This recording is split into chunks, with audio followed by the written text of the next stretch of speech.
Lo más importante. Estamos con la congresista Adriana Tudela, de Avanza País, quien estuvo justamente en esta reunión con la presidenta Dina Boluarte. Congresista Tudela, ¿cómo está? Muy buenas noches ante todo. Muy buenas noches, Omar. A ver, me parece importante, interesante estas reuniones que está sosteniendo la presidenta. Ustedes como Avanza País fueron a Palacio de Gobierno, se reunieron con ellas. Antes de entrar al fondo de lo que conversaron, que de alguna manera ya lo adelantaron, el hecho de poder ir, dialogar, sentarse, ¿cómo lo toman como bancada? Bueno, yo creo que estamos atravesando por un momento de profunda crisis política que requiere que todos los actores, que todas las fuerzas democráticas actúen con la responsabilidad y la sensatez que este momento amerita, ¿no? Y en ese sentido nosotros consideramos que es necesario dialogar, es necesario garantizar la gobernabilidad del país, así que tomamos como una señal positiva este acercamiento de diálogo. ¿Y cuáles son ya los temas centrales que se abordaron en esta reunión? Entiendo que hay muchísimo de qué conversar, se ha reunido con diferentes bancadas, es verdad, pero quizá como Avanza País ustedes le han llevado ciertos puntos de agenda que les interesa priorizar.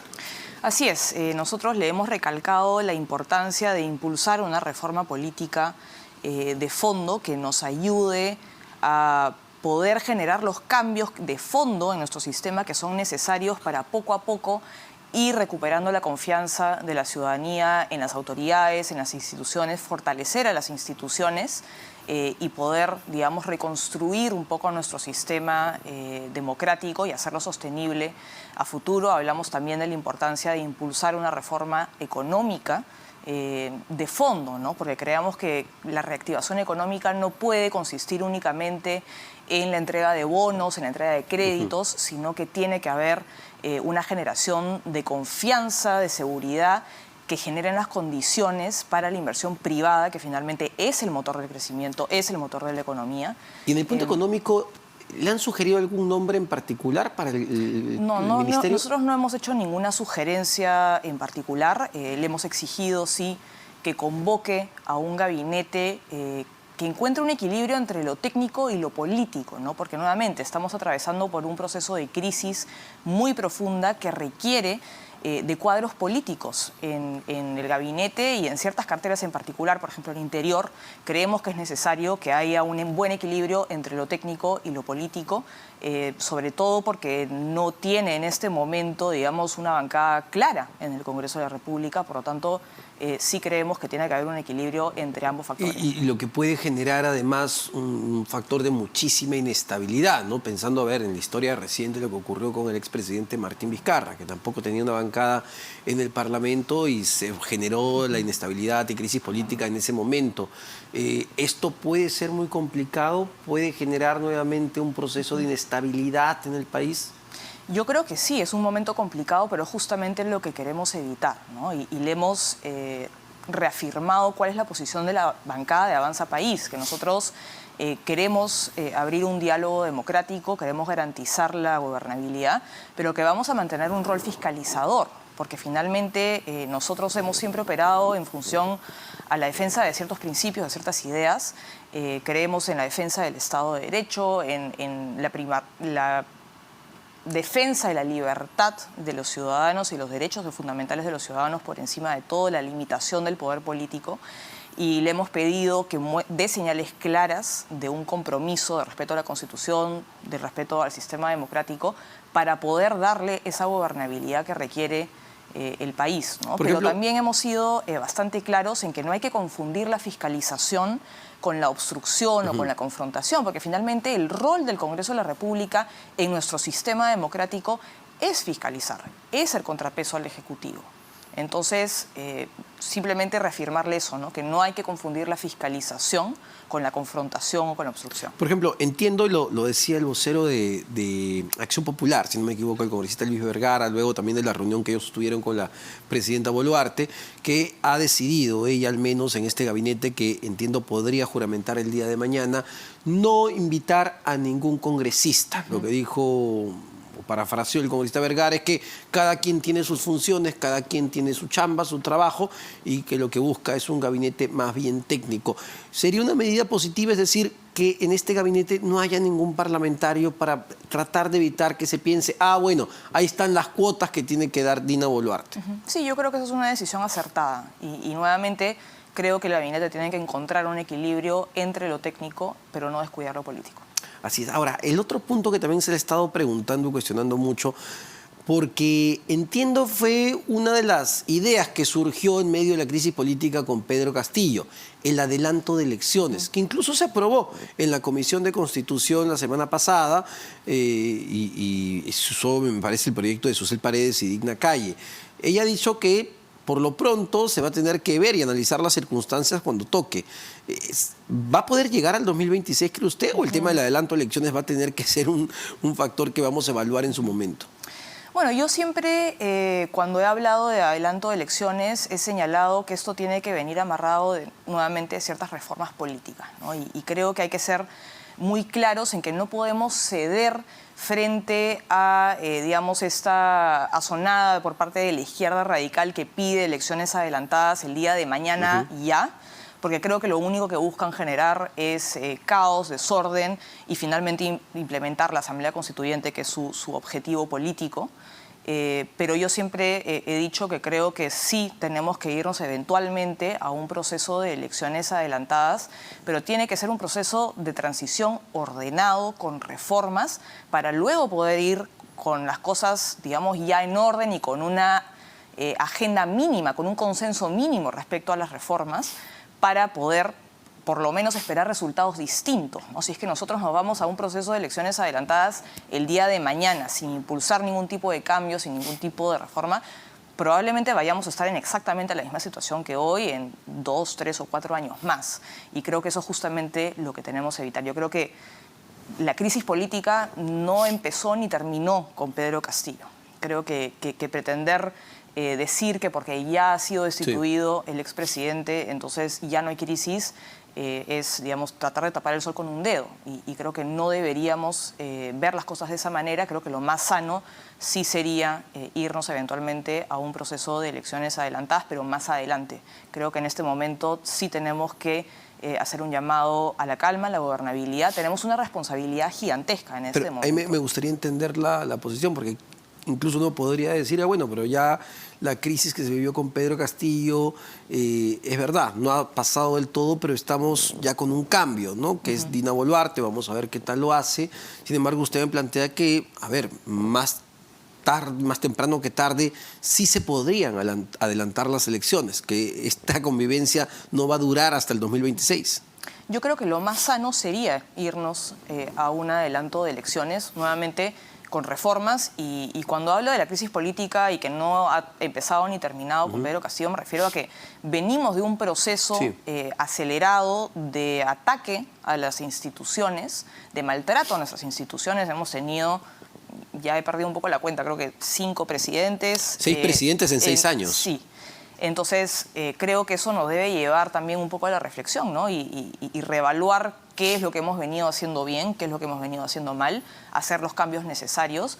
Y luego yo creo que sí es necesario eventualmente irnos a un proceso de elecciones adelantadas, pero nuevamente creo que no hay que ceder al chantaje violento de la izquierda radical que pide un proceso de elecciones adelantadas inmediato, sin reformas, porque lo único que buscan generar es caos y hacerse el poder. Y eso responde, porque hay dos factores, es verdad, Dina Boluarte no tiene bancada en este momento, pero también es verdad, recordando lo que ocurrió con el Congreso anterior, el que fue cerrado por Martín Vizcarra, que era un Congreso que llegó a un punto de deslegitimización muy profundo, que justamente terminó validando el cierre de Martín Vizcarra en su momento. Y este Congreso, pues también, más allá de la celebración que hubo el día miércoles con la vacancia de Pedro Castillo, es un Congreso que ante la opinión pública se ha deslegitimado mucho. Responde también a eso, al entendimiento de que la población no quería Castillo gran parte, pero menos nos quería a nosotros. No, yo creo que finalmente yo he sido bastante crítica del rol del Congreso y en particular del rol de la oposición, ¿no? Creo que en muchas ocasiones que ameritaban una respuesta firme, no se obtuvo una respuesta firme, pero nuevamente creo que el Congreso de la República, por su naturaleza, suele tener bajos índices de aprobación, no solo en el Perú, sino que creo que alrededor del mundo. Pero nuevamente creo que tenemos que poder lograr los consensos necesarios y asumir la responsabilidad que tenemos en este momento con mucha sensatez. Entonces creo que más allá de lo que puedan decir las encuestas en este momento, creo que como país tenemos que hacer un esfuerzo para encontrar consensos mínimos y sobre eso ir construyendo. Ahora, entiendo que con la detención de Pedro Castillo, las investigaciones que seguirá ya en el Ministerio Público, pues uno podría decir, cerramos ese capítulo, pero todavía queda mucho de lo que ocurrió en las últimas semanas y mucha responsabilidad no solo legal, sino política de sus exministros. Hoy escuchaba a Alejandro Salas, exministro de Trabajo, y además uno de los principales escuderos de Pedro Castillo, señalar que se arrepiente de haber sido parte de este gobierno, pero ya tiene una denuncia constitucional en la subcomisión de acusaciones constitucionales, por lo que uno diría fue el inicio de esto que vimos el día miércoles, es decir, de interpretaciones fácticas de la cuestión de confianza. ¿Eso debe continuar? ¿Cuál es su posición sobre todos los miembros de ese gabinete? Sí, yo creo que es evidente que el gobierno de Pedro Castillo estaba apuntando a un cierre del Congreso y a eso respondió ciertos nombramientos dentro de su gabinete, a eso respondió el haber presentado 2 cuestiones de confianza y la posterior interpretación fáctica de la negación de la confianza. Y finalmente esto ha sido avalado y aplaudido por todo el gabinete, ¿no? Entonces a mí sí veo, digamos, con mucho escepticismo estas renuncias intempestivas y estos arrepentimientos ex post, digamos, luego de ocurridos los hechos, cuando todos hemos visto a los ministros aplaudir a Pedro Castillo hasta el último minuto y cuando finalmente Pedro Castillo ha dado el paso final, todos han salido corriendo. Entonces, yo la verdad es que creo que esa es una lavada de manos inaceptable y creo que el país entero no debe olvidar quiénes han sido los que han empujado este ataque a la institucionalidad democrática que se ha terminado materializando en este intento de golpe de Estado, ¿no? ¿Qué debería pasar, ya en términos políticos, en el Congreso de la República con estos exministros, Alejandro Salas, que ya están denunciados constitucionalmente? Y muchos de ellos, a ver, tenemos información según nuestras fuentes, lo estaba comentando, que el propio Pedro Castillo, en su momento, luego de dar este mensaje, decide llamar al comandante general de la policía, Raúl Alfaro, a pedirle que detenga a la fiscal de la Nación, Patricia Benavides. Esta información ya salió, ya trascendió, pero un dato adicional que llama mucho la atención y que implicaría efectivamente a otro exministro es que cuando el comandante general le pide explicaciones a razón de qué voy a detener a la fiscal de la Nación, Pedro Castillo le pasa el teléfono celular al ministro en ese entonces, Willy Huerta, para que sea él quien le explique por qué va a detener a la fiscal de la Nación. Es decir, eso de que, según decía Betsy Chávez hoy en la revista Hildebrand en sus 13, que Pedro Castillo actuó solo, que nadie sabía de nada, no parece creíble. No parece ser el caso y creo que son actos gravísimos, ¿no?, los que hemos podido conocer estos días. Creo que estas acusaciones constitucionales tienen que seguir su proceso y creo que los ministros que han colaborado con esta intentona de golpe de Estado tienen que ser sancionados, inhabilitados, sin perjuicio de las responsabilidades penales del caso, ¿no? Y nuevamente, ya hablando de Willy Huerta, creo que ha quedado clarísimo que era una necesidad absoluta censurar al ministro cuando se planteó la censura, ¿no? Y es lamentable que no haya ocurrido. Efectivamente, ¿no? Porque quedó como una de las grandes todavía limitaciones que tuvo el Congreso de la República cuando tuvieron la oportunidad de censurarlo. Incluso se presentó una moción de revisión en ese momento, de reconsideración sobre la censura, y no lo hicieron cuando el hombre pues no hizo nada por capturar a los que hoy día parece ya van a caer en cualquier momento. Exactamente, y a eso va la crítica que yo hago muchas veces del rol que ha tenido el Congreso, el rol que ha tenido la oposición. Creo que muchas veces no hemos dado la respuesta que era necesaria dar en ese momento, pero sin perjuicio de ello creo que finalmente hemos hecho, por lo menos desde mi bancada, desde ciertos sectores de la oposición, lo que hemos tenido en nuestras manos hacer.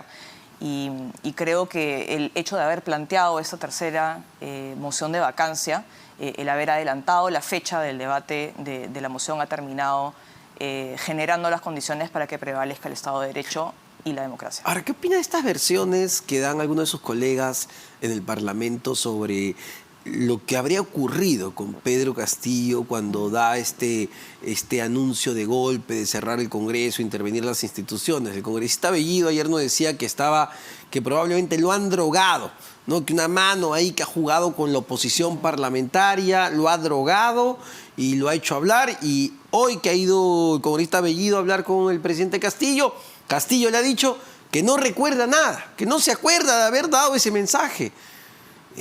Vamos. Francamente son justificaciones ridículas, pero nuevamente tampoco es ninguna sorpresa, ¿no? Porque Pedro Castillo ha constantemente recurrido a la victimización a lo largo de todo su gobierno, nunca ha asumido responsabilidad por nada y además ha evitado dar la cara constantemente frente a la población, frente a la prensa, frente al Congreso, frente al Ministerio Público. Entonces, hemos tenido a lo largo de este año y medio un presidente que jamás ha dado la cara, que nunca ha asumido responsabilidad por sus actos. Y lo que ha pasado ahora, este tipo de justificaciones ridículas son una muestra más de eso, ¿no? Y con este tipo de justificaciones uno se pregunta, ya pasando al tema de la presidenta Dina Boluarte, ¿no? ¿Qué posición van a tomar las bancadas que en algún momento fueron el soporte de Pedro Castillo, que evitaron casi hasta el final, hasta que él dijo lo cierro, evitaron que él sea vacado? Por lo pronto, Perú Libre, por ejemplo, ha dicho que no se va a reunir con Dina Boluarte y la ha calificado casi de golpista, Podemos Perú también. Entonces va a ser una relación compleja porque pareciera que las bancadas que apoyaron a Castillo ahora le van a hacer la guerra a Dina Boluarte. Sí, y parece, digamos, que la izquierda radical nuevamente va a optar por empujar una situación que los ayude a conseguir su asamblea constituyente. Y es muy importante también que no dejemos que la narrativa que han adoptado prospere, ¿no? Que no ha habido golpe de Estado, que Pedro Castillo en realidad estaba drogado. Finalmente, no podemos dejar que ese tipo de discursos ganen terreno, ¿no? Porque finalmente, creo yo, lo que ha pasado a lo largo de muchísimos años y lo que nos ha traído a este punto, ¿no? Entonces, creo que es muy importante ser firmes frente a estas azonadas y amenazas y llamados al caos por parte de la izquierda radical. Y sobre eso, entonces, haciendo, digamos, el equivalente, se va a necesitar también muchísima madurez de la oposición, ¿no? Del otro lado, del centro, de la derecha, pero muchísima madurez al momento de convivir con Dina Boluarte. Porque claro, si tienes una izquierda radical que lo que quiere o está con sangre en el ojo, y tienes a una derecha también radical que no le importa nada y piensa que Dina es comunista, pues entonces ya, que esto es ingobernable. Sí, y creo que en este momento la batalla que estamos luchando ha dejado ya de ser una batalla ideológica. Creo que estamos acá batallando por defender la vigencia de nuestro Estado de Derecho y de nuestra democracia. Tenemos que hacer un ejercicio de madurez, tratar de encontrar consensos mínimos y poder brindarle al país cierta gobernabilidad en la medida que desde el gobierno también se den señales claras de que hay un compromiso con la defensa del Estado de Derecho y con la democracia y sobre todo con el respeto por las libertades y los derechos fundamentales de los ciudadanos, ¿no? Porque nuevamente para nosotros desde Avanza País la defensa de la libertad es una batalla que se tiene que dar todos los días. Y si bien, digamos, ha habido una primera victoria del Estado de Derecho y de la defensa de las libertades, no nos podemos quedar dormidos, no podemos bajar la guardia y tenemos que, digamos, guardar cierta perspectiva y ver con mucha prudencia lo que viene hacia adelante. Y solo para terminar, ¿no? de esta, entiendo que breve conversación que usted tuvo con la presidenta Boluarte, no sé si ha tenido previamente otras conversaciones, pero ¿qué impresión le dejó? Leí un perfil muy interesante en Hildebrand hoy día que hablaba de una persona que al menos está convencida de que lo más importante en este momento es el pragmatismo, ¿no? Nada de ideologías, lo que importa aquí es sacar adelante este barco. Sí, bueno, ella nos manifestó efectivamente eso, ¿no? Que quería garantizar la gobernabilidad, formar un buen gabinete y poder encontrar ciertos puentes de diálogo, ¿no? Bueno, esperemos que sea así por el bien de todos los peruanos en realidad. Muchísimas gracias, congresista gracias. Adriana Tudela, vocera de Avanza